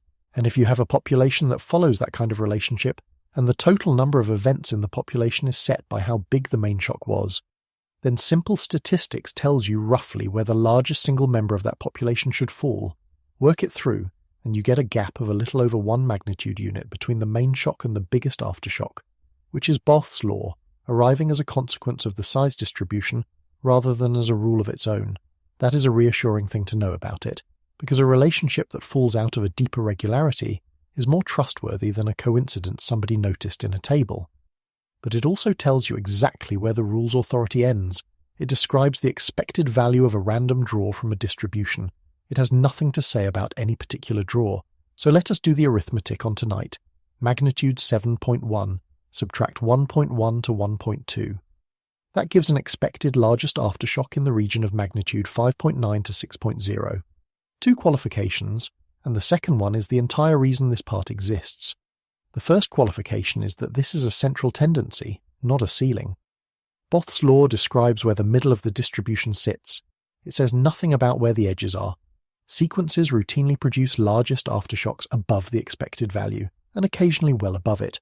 In fact, if the largest event in a sequence exceeds the main shock, we simply relabel everything and call the first one a foreshock, which means Both's law and the foreshock problem are 2 descriptions of the same underlying uncertainty, viewed from opposite ends.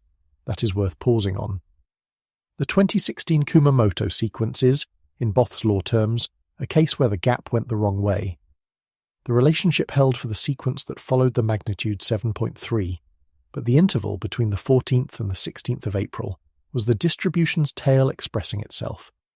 Now the second qualification, which is the one that matters tonight. A magnitude 6.0 releases a small fraction of the energy of a magnitude 7.1. Using the factor of 32 per unit scaling I described earlier, you are looking at something in the region of 40 times less energy. On paper, that is a completely different event. It is the difference between a national disaster and a regional news story, and it does not matter. Go back to the inventory I walked you through earlier tonight. The buildings around Uki that stayed standing but cracked. The retaining walls holding back slopes above roads. The road cuts themselves. The bridge approaches that did not collapse when the bridge did. The mall structure that partially failed and is currently being worked in by rescue crews. Every apartment block, every school, every hospital, every shop in 2 municipalities that recorded the maximum value on the national intensity scale. Every single one of those is now in a different condition than it was this morning. Let me walk you through the mechanism, because progressive collapse is one of those things that sounds intuitive and turns out to be genuinely counterintuitive when you look at how engineers think about it. A building is designed with margin, not just strength, but redundancy, which means alternative paths for load to travel if one path fails. A column takes a share of the weight above it. If that column is compromised, the load redistributes to the beams and columns around it. That redundancy is what stops a local failure from becoming a total one. When a structure is shaken hard, it absorbs energy by deforming. Some of that deformation is elastic, meaning it springs back. Some of it is not. Concrete cracks. Reinforcing steel yields and stretches. Connections loosen. Masonry and fill separates from the frame. None of that has to be visible from the street. A building can look entirely normal and have lost a substantial fraction of its stiffness and a substantial fraction of its redundancy. So the second earthquake does not arrive at the same building the first one hit. It arrives at a weaker building with fewer alternative load paths, and it arrives with the additional problem that the structure's natural period of vibration has changed, which can put it in worse resonance with the ground motion than it was before, which means the second event does not have to match the first to be catastrophic. It only has to be strong enough to finish what the first one started, and now put the depth argument back on top of it, because this is where tonight gets specific rather than general. Every aftershock in this sequence so far has occurred at approximately 10 kilometers. The magnitude 5.6 near Tsunagi, 10 kilometers. The magnitude 4.9 near Tsunagi, 10 kilometers. That is not a coincidence. It is a property of this fault system, which lives in the shallow crust. So a magnitude 6.0 in this sequence would not behave like a magnitude 6.0 60 kilometers down.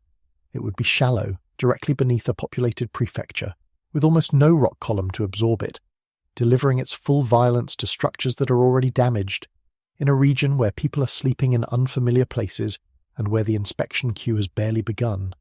That is what the Both number actually describes tonight, not a smaller event. A smaller event landing somewhere much more fragile, and there is a second-order problem with that, which is the reason engineers dread aftershock sequences more than single large events of the same total energy. After a major earthquake, a country runs building inspections.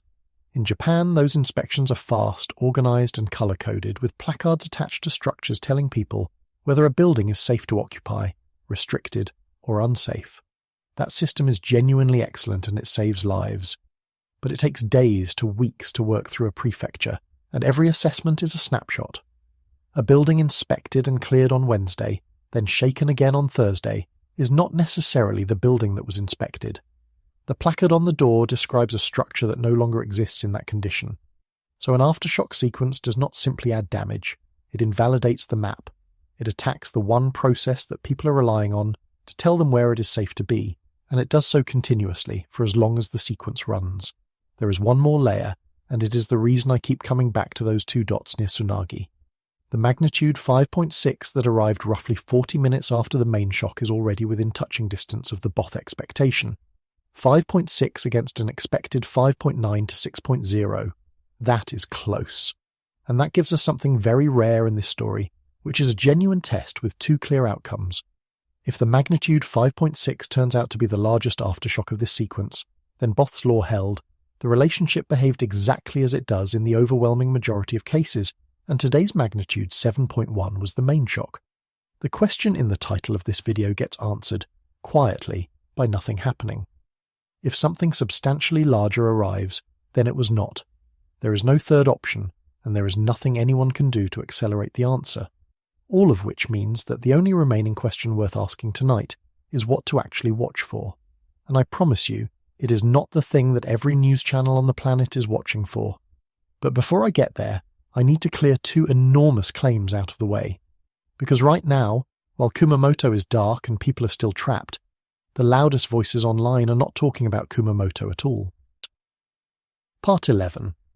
What this earthquake is not.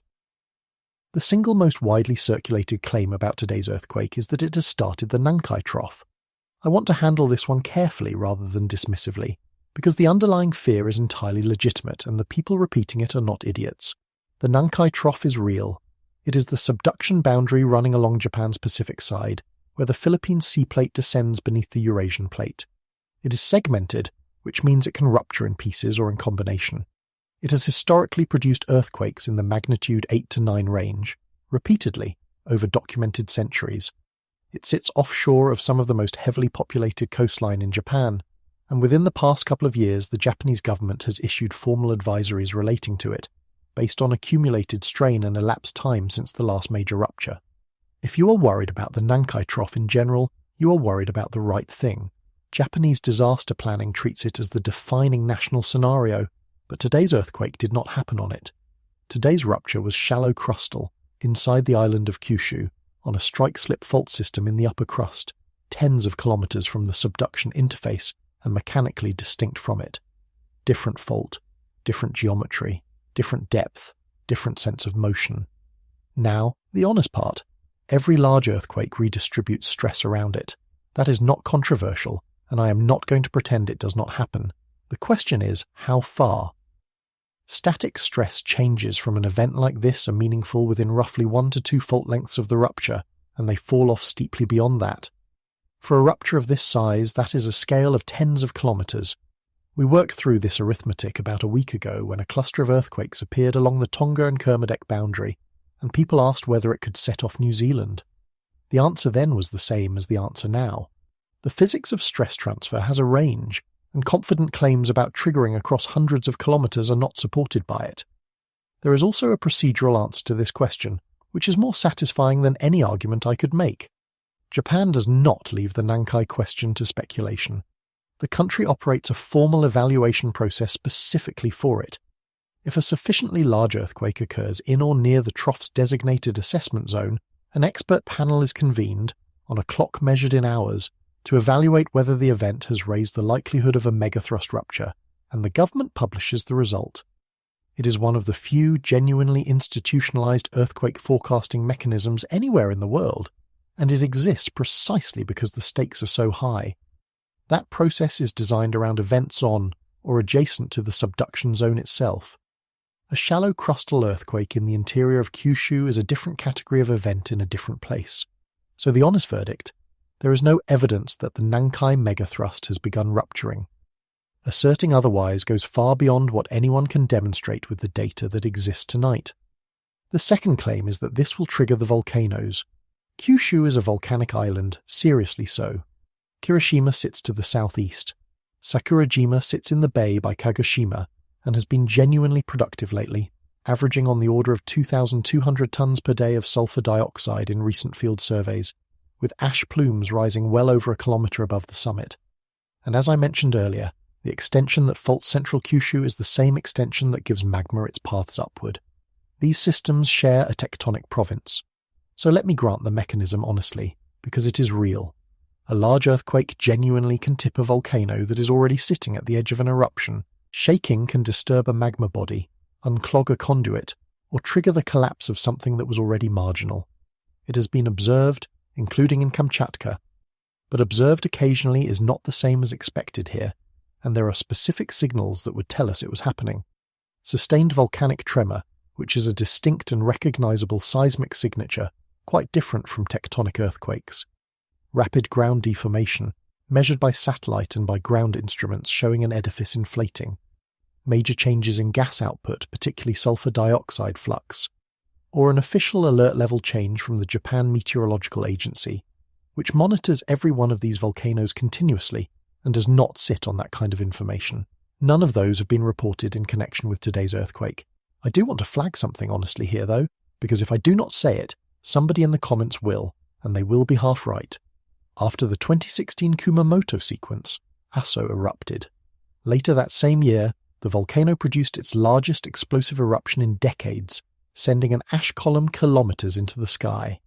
And the rupture in April had propagated northeast toward exactly that volcano. So people made the connection, and it is not an unreasonable connection to make. But it was never established as cause and effect. Aso is one of the most persistently active volcanoes in Japan, and it produces significant eruptions with some regularity regardless of what the faults are doing. Months separated the two events, and crucially, the mechanism that would connect them, a specific physical pathway from crustal shaking to a particular eruption, was not demonstrated. It remained what it started as, which is a striking sequence of events in a region where both processes are driven by the same underlying extension. That is the honest position, and it is less satisfying than either yes or no, which is a sentence I have now said several times tonight, and which is starting to look like the theme of this entire story. Notice what both of these claims have in common. One points you offshore, to a trench. The other points you uphill, to a mountain. Both of them direct your attention away from the only place where the uncertainty is actually real, which is the fault directly underneath Kumamoto in the dark right now, doing something or not doing something that nobody can see. Part 12. What will be wrong by morning? Video is circulating tonight showing stonework falling at Kumamoto Castle. I am not going to show you any of it, and I would encourage you to be careful about what you believe from it, for a reason that is almost poetically annoying. The castle was devastated in 2016. It has been under continuous restoration ever since, which means there is a decade of footage in existence showing stone walls at Kumamoto Castle collapsing, being disassembled, being rebuilt, and falling again during aftershocks. To anyone who is not a specialist in that specific site, footage from 2016 and footage from today are close to indistinguishable. Same walls, same stones, same dust. So the discipline here is simple. Until authorities verify a specific clip, treat it as reported, not confirmed. Recirculated 2016 footage is the single most likely misinformation vector on this story, and the reason it is so effective is exactly the reason the story matters in the first place. This fault has done this twice. The archive exists because the ground repeats itself. The second thing that is going to be wrong by morning is the magnitude. You're going to see two different numbers for the same earthquake. Japanese sources are reporting 7.1, American sources are reporting 6.8. Neither of them is lying, and this is not evidence of anybody covering anything up. Different agencies use different seismic networks, at different distances from the source, and they use different magnitude scales that emphasize different parts of the seismic wave. An early solution is calculated automatically, within minutes, from whatever stations have reported at that moment, and then it is refined as more data arrives and as human analysts review it.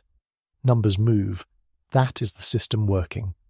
We ran into the same thing about 9 days ago with the Mexico sequence, where two agencies published depths for the same earthquake that differed by a factor of 3. 10 kilometers from one, 29 from the other. Same event, same instant, two credible institutions, wildly different numbers, and no scandal anywhere in it. Do not dismiss the gap as trivial, though. Because magnitude is logarithmic, 7.1 versus 6.8 is a difference of roughly a factor of 2.8 in energy released. That is not nothing. Both numbers describe a serious, damaging earthquake, and the Japan Meteorological Agency is the domestic authority whose figures drive Japanese emergency response. So if you want to know what Japan is acting on, 7.1 is the number. There is a specific reason for this particular disagreement too. The Japan Meteorological Agency maintains its own magnitude scale, calibrated for Japanese earthquakes on Japanese instruments over more than a century of continuous record. International agencies typically report moment magnitude, which is derived from the physical properties of the rupture itself and is designed for global comparability. Those two scales are close to each other across most of their range, but they are not identical, and they are computed from different measurements. So a persistent gap between a Japanese number and an international number for the same earthquake is not a sign that one of them is wrong. It is two instruments measuring the same thing with different rulers, both of which are correctly calibrated for the job they were built to do. The fourth thing that will be wrong by morning is the casualty figure, and I have already explained why. It will rise. That rise is search and rescue teams reaching places they could not reach at midnight, not information being released in stages. And the fifth thing, which I would put money on, is that somebody will claim to have predicted this. They will produce a post from last week or last month, warning that a large earthquake was imminent in Japan. Given that Japan experiences thousands of earthquakes a year, and that predictions of this kind are made continuously and at no cost to the person making them, somebody is always going to be able to point at something afterward. That is not prediction. That is the arithmetic of making enough guesses. The third thing you will see tonight is the claim that everything is happening at once, and I have to admit, on the raw catalogue, today looks busy. In roughly the 5 hours before Kumamoto ruptured, the planet produced two magnitude 5.8 earthquakes in southern Qinghai, in China, 18 minutes apart, the first at a depth of only 4.8 kilometers, a magnitude 5.8 in the Komandorsky Ostrova region, a magnitude 5.9 offshore Chiapas in Mexico, a magnitude 5.4 in Iceland, and then Kyushu. 6 significant earthquakes, 4 unrelated tectonic settings, one morning. If you were watching a live feed, it would have felt like the planet was doing something. Here is the arithmetic that diffuses it, and I would rather give you arithmetic than reassurance. In the 7 days leading up to today, the global catalogue recorded 129 earthquakes of magnitude 4.5 or greater. That is an average of roughly 18 per day, every day, whether anyone is paying attention or not. 6 notable events across 4 plate boundaries in one morning is not the planet-changing behaviour. It is what an ordinary day looks like when you happen to be watching all of it at once, which almost nobody does, which is why it feels extraordinary when you do. And notice something about all 3 of these things. The castle footage, the magnitude confusion, the global cluster. Every one of them offers a confident answer. This is definitely happening. This is definitely wrong. This definitely means something. The actual situation in Kumamoto tonight offers no confident answers at all. Which is precisely why the noise is so attractive, and precisely why I want to spend the rest of this video on the one thing that will genuinely tell us something. Part 13. The map, not the magnitude. Every newsroom on Earth is currently waiting for the same thing. They are waiting for the next magnitude. If a big number arrives, it leads. If no big number arrives, the story quietly slides down the running order, and by Thursday it is a paragraph. That is how the coverage of an earthquake works, and it is not a criticism, it is simply what a magnitude is good for. It is a headline, it fits in a chiron, it is also not the diagnostic. The thing that will actually tell us whether today's earthquake was the main event or the warning is not a number at all. It is a shape. It is the spatial distribution of the aftershocks over the next 24 to 48 hours, plotted on a map of central Kyushu, and it comes in essentially 2 forms. Here is the first form. The aftershocks stay tightly clustered around Uki, in a compact volume surrounding the original rupture. They occur at similar depths. They spread out a little because ruptures always redistribute stress into the rock immediately around them, and that rock has to find a new equilibrium, but they do not travel. Plotted on a map, the sequence looks like a smudge. That is what a healthy sequence looks like. It means the fault patch that failed today has released its stored stress. The surrounding rock is adjusting to the new arrangement, and the adjustment is local. Combine that with a rate that decays according to Omori, and a largest aftershock at or below the Both expectation, and you have 3 independent lines of evidence all pointing at the same conclusion. This was the main shock, the sequence is winding down, and Kumamoto's worst day is behind it. Here is the second form. The aftershocks begin to form a line, not a smudge, a trend, extending away from the epicentral area, northeast or southwest, following the geometry of the fault system. Events walking outward from the rupture zone along strike day after day, each one a little further along. That means something specific and physical. It means stress is being transferred along the fault system onto segments that did not rupture today. It means the rupture stopped where it stopped for geometric reasons rather than because the system ran out of stored energy, and that the neighbouring segment, which was already loaded, is now loaded a little more. A loaded segment is a segment that can fail, and a segment on this particular system, as 2016 demonstrated, can fail at magnitude 7.3. So now let me apply that to what already exists tonight, and this is the part I've been building towards since the first 10 minutes of this video. The magnitude 5.6 near Tsunagi, the magnitude 4.9 near Tsunagi, both at 10 kilometers depth, both roughly 35 kilometers south-southwest of the main shock epicenter. South-southwest on this fault system is not a random direction, it is the trend of the Hinagu zone. Now I want to be very careful here, and I want you to hold me to this, because this is exactly the kind of moment where a channel like mine could tell you something dramatic and technically defensible and functionally misleading. 2 events do not make a line. 35 kilometers is well within the range over which any magnitude 7 earthquake redistributes stress. An aftershock at that distance is completely ordinary. It requires no special explanation whatsoever, and if I had shown you those 2 dots without any of the preceding context, you would have correctly filed them as unremarkable. They are not evidence of migration. They are 2 points, and 2 points define a line the way 2 coin flips define a pattern. What they are is in the direction that would matter. That is all I am claiming, and it is all anybody should be claiming tonight. If a 3rd and a 4th and a 10th event appear further along that same trend over the next 2 days, then the picture changes from unremarkable to worth watching, and the people who will tell you so are the people currently relocating the aftershock catalogue in Tokyo. Which brings me to why the early map is not the map. In the first hours after a large earthquake, every location in the catalogue is provisional. Automatic systems place events using whatever stations reported quickly, and those solutions carry real uncertainty in both position and depth. Then human analysts go back through them. They repick arrival times by hand. They add stations that were slow to report. They apply velocity models tuned to the local crust rather than a global average, and the dots move.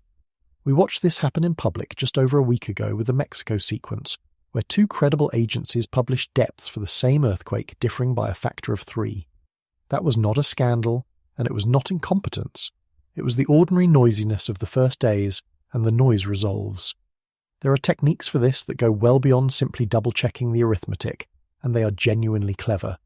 The most powerful family of them works by comparing earthquakes to each other, rather than locating each one independently. If 2 events occurred close together on the same fault, the seismic waves from both travel through almost identical rock on their way to a distant station, which means whatever errors the velocity model introduces are almost identical too. Those errors then cancel when you solve for the difference between the 2 events, rather than for each one's absolute position. The result is a catalogue in which the relative positions of the earthquakes are known far more precisely than any individual position. And relative position is exactly what we care about tonight. We do not need to know where the aftershocks are to within 100 meters on a map of Japan. We need to know whether they are drifting away from each other in a particular direction. Applied to a sequence, that technique can turn a diffuse cloud of dots into something startlingly crisp. Faults that were invisible in the raw catalogue resolve into thin, clean planes.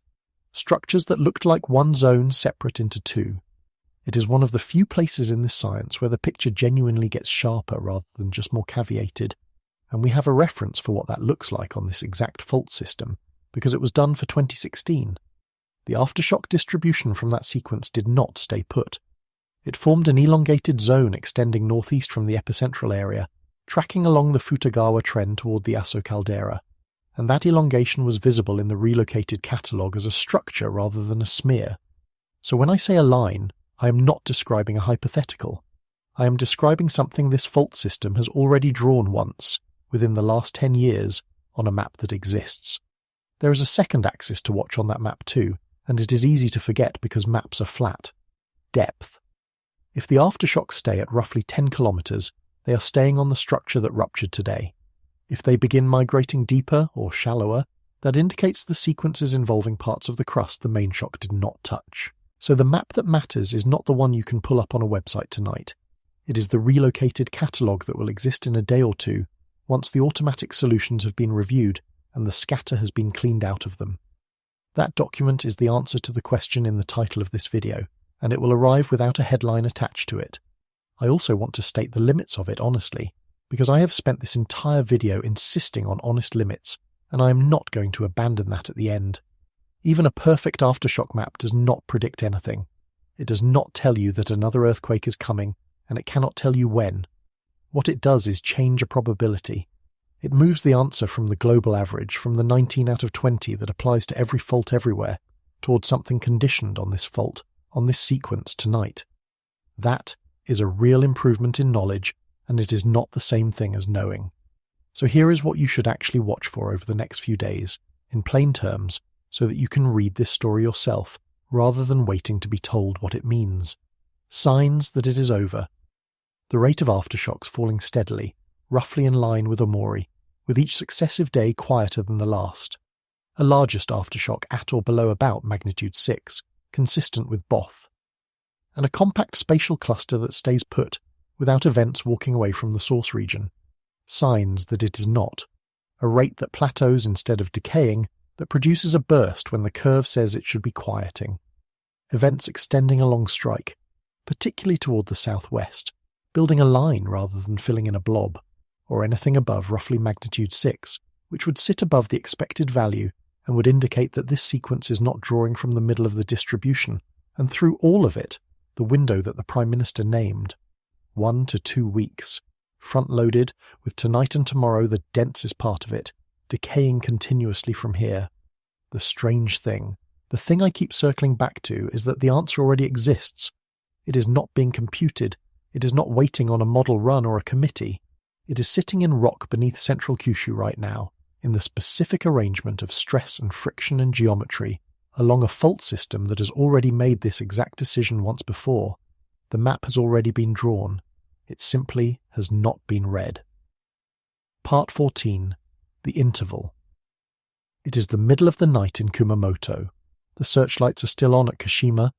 Somewhere in the prefecture there are people in a school gymnasium on thin mats, and people in cars in parking lots with the windows cracked for air in the July heat, and people who have decided to risk their own house because it is their house, and because you cannot stay frightened indefinitely. There are engineers with clipboards who will start again at dawn, and who know they will not get through it. There are utility crews working under lights. There are families who have not been told anything yet.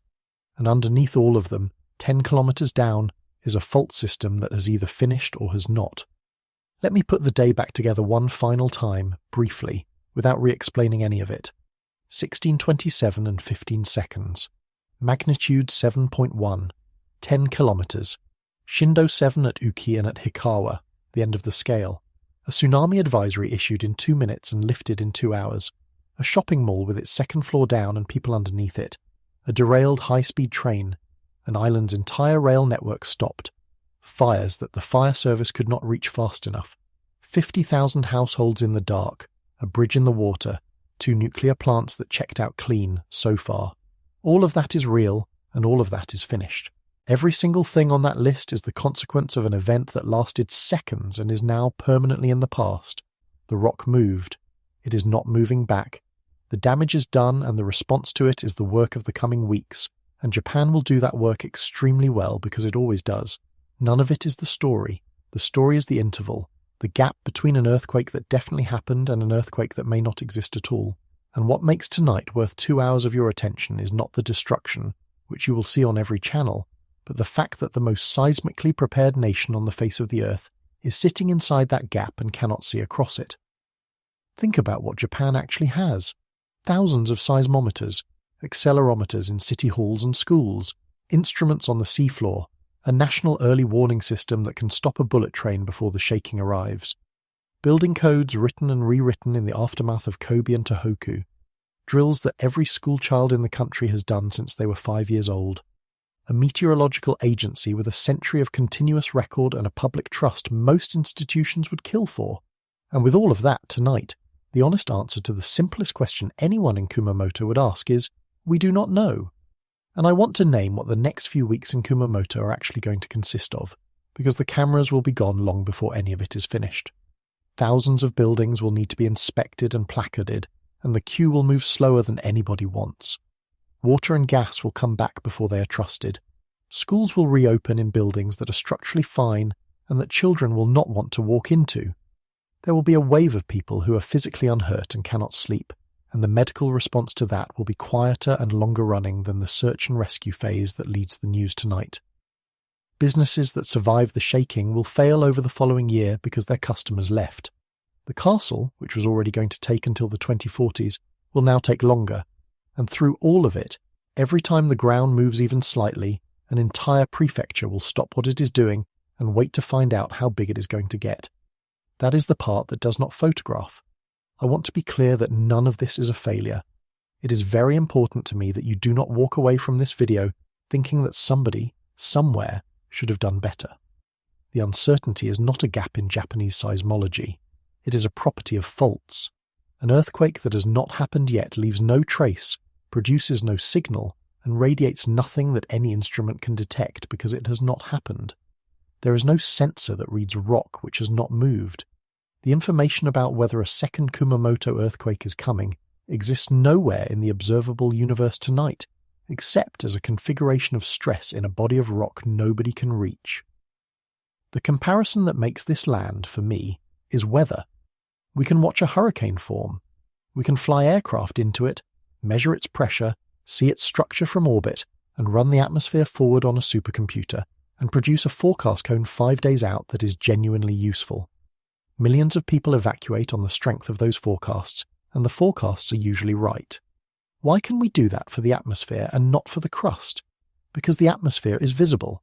Every variable that matters, temperature, pressure, humidity, wind, is measurable, continuously, over the entire planet, by satellites and buoys and balloons and aircraft.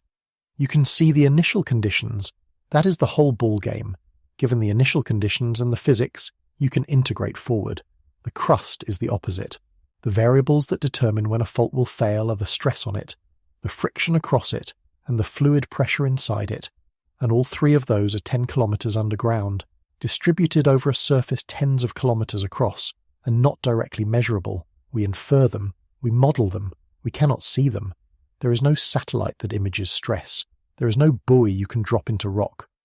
The initial conditions for an earthquake forecast are, in the most literal sense, buried.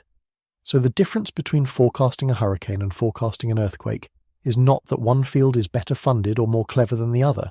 It is that one of them can see its system and the other one cannot. We have built machines that can detect an earthquake on the opposite side of the planet in under a minute.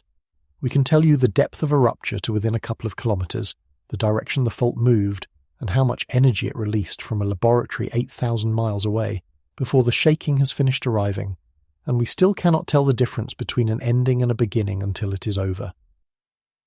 10 years ago, this same system was asked this same question. The country read the evidence and concluded the sequence was decaying, and the conclusion was correct in every respect except the one that mattered. Not through negligence, not through arrogance, through the ordinary application of good science to a problem where good science does not reach far enough. 28 hours later, in the dark, at 1:25 in the morning, the ground answered. So when the Prime Minister of Japan stood up today and told a frightened population to prepare for another earthquake of similar scale, that was not a prediction, and it was not panic, and it was not politics. It was a country declining to make the same assumption twice. There is a way of looking at all of this that I find genuinely consoling, and I want to offer it before I let you go, because I do not think the honest conclusion here is a bleak one. For most of the history of this science, the goal was prediction.